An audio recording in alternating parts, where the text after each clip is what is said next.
Good morning, everyone. Thanks for joining us for North Dakota Today on this Tuesday. I'm Lisa Bedeau, and Abby Furchner is sitting back in as Chris is enjoying a couple days off. Welcome back to the show. What a lucky guy. Yeah, I know. And I don't know exactly what he's doing, but the weather has been gorgeous. Have you enjoyed a little bit of the sunshine? I have laid out a couple times now out just like on the patio, but it's just even nice to just sit outside for a couple hours after work and have lunch outside and just unwind a little bit, because the weather yesterday was a little hot, but like, and in the morning, beautiful. And I know Lisa Green had said, you know, just get through this morning. It was stormy and icky, but then it was humid, but it was still a nice sunny day. I agree. We ran over, we had a friend who brought her little girl to the splash pad in West Fargo, so we sat outside and just that little bit of, you know, mist blowing from the splash pad was very nice. And yesterday was a big day. I'm talking about summer weather, but the Bedeau girls got registered for school. So I know, well, back to elementary school for Bailey and middle school for Marley. And Marley had to get all fixed up because for middle school, you get your picture taken on the day that you get registered. So she spent like an hour fixing her hair, picking out and so I thought we need to do a photo shoot. So just like, this is like not too far from the schools. It looks like, you know, like the one area that looks like we're out in the forest, but we're really in the city of West Fargo. So cute. you know, most of the pictures, they were pinching each other, and you know, either one had their eyes closed or the other one did. But Marley is now 11, going into 6th grade, and Miss Bailey will be a 2nd grader. So I thought, well, I haven't done an impromptu photo shoot for a long time, you know, taking on my very fancy phone. That's how I take all of my pictures. But I thought, oh, here we go. 11 going on 13. Oh my goodness. I can't believe that. Oh my goodness. And I look at that picture and I think she looks so grown up too. Yeah, when you said 11, I was like, what? I know. She looks older. I told her to stop growing up, but I will say, middle school, I do remember that's the age where you start kind of caring a little bit more about doing your hair for school, maybe even dabbling in the makeup a little bit more. It's crazy how it's all going to change. But I think it's fun. I think it's fun I'm having on girls. board too. You know, she everything's changing, going to a different school, but I know she got a combination for her locker that we need to practice, and their pods, so it's like different. And some of the people were like, you know, you're going to be on the 3rd floor, and I was like, 3rd floor, wow. So that's exciting. It's going to be a big year. So yeah, it's only, you know, the 6th of August, but school for West Fargo starts the 27th, so it's just a couple weeks away. School in Fargo the 22nd, so they're almost a whole week before us.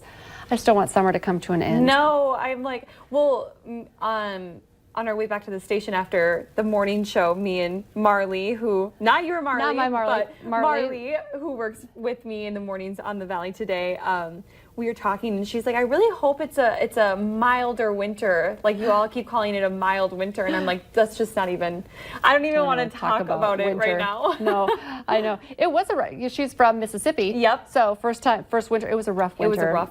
Even if you're used to it like we are, it was a rough one. So I hope for all of our sakes. But I don't even want to think about winter yet. Right. I know. I was like, I want to enjoy fall and what we're not there yet. Don't worry yet. Well, I wanted to talk to you about this because when we were actually at the middle school, I noticed a Valley News Live crew. I believe it was Melanie Palmer who was out there doing an interview with some parents. And she was asking them what apparently is kind of a hot debate right now, is whether or not you should put your children's name on their backpack. Did you have your name on your backpack? I did not. You see a lot of kids with them embroidered on their backpacks. Yes, that's kind of like the monogrammy. That's kind of like a big thing.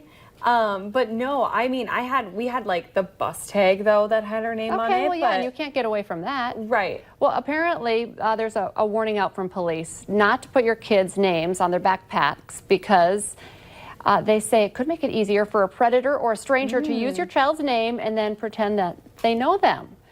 We asked parents what they thought, and they said, we often do that, but it made people think twice. And I know I write Bedeau on their backpacks for sure because there's so many and they all look alike, and it's just, you know, and name tags. I hadn't even thought about, that's a good point, bus tags, name tags. Yeah, and what was nice about the name tag is it's a little, I mean, it's harder to see. That's true. And it's mainly for like if, you know, you're standing in front of all these buses and you're new to the middle school and you're like, I have no idea what I'm doing. And it had like my name and then like what bus I was supposed to be on. So I suppose that's different too than like your name, like Marley on the back of your backpack.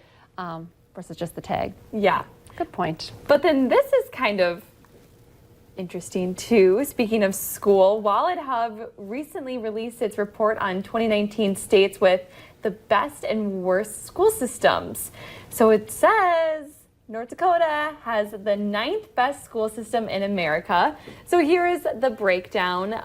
9th is the math test scores, 29th reading test scores, 2nd pupil teacher ratio. Oh, that's pretty high on that list. Yeah, that's pretty good. And then the 3rd is the medium SAT score, 27th median ACT score. And I think that's kind of interesting because you don't need to take the SATs to get into college in the Midwest. That's from the East Coast.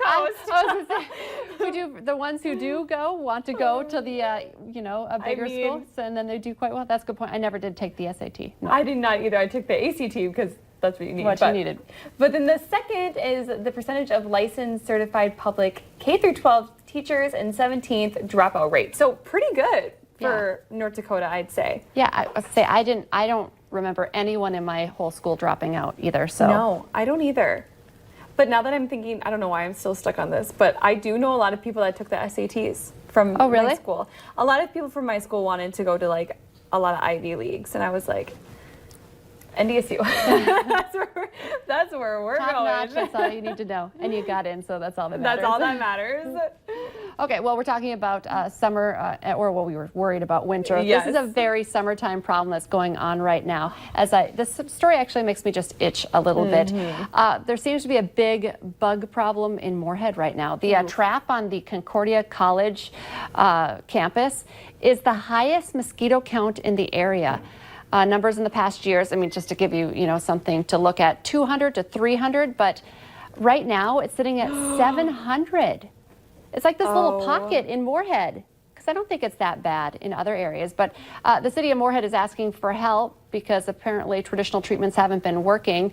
They want you to report any ponds or pools of standing water on your property so vector control can come out and spray. Can you imagine? Have you been over in Moorhead for any stories? Or? I haven't. We were out in Christine yesterday morning though, and were they bad? It was like thick, like deep in mosquitoes. It was awful. Poor Marley got attacked. I was in the bee suit for one of my hits, and so that really helped and protected me. But that makes my skin just like. Well, I feel like we had such a great summer, and there weren't a lot of bugs, and then now they're like bad. I wonder. We should just wear bee suits. Just wear bee suits all the time. Just walk around in them. You honestly do need like a protection layer. Ugh, that sounds awful. Okay, switching gears a little bit because people have been raving about this girl and this story. So we want to share it with you today. Skateboarding will make its debut at the Tokyo Olympic Games next year. Wow, because one little girl has her eye on the gold, and the best part is she's only 11. Jamie Yakis has our story.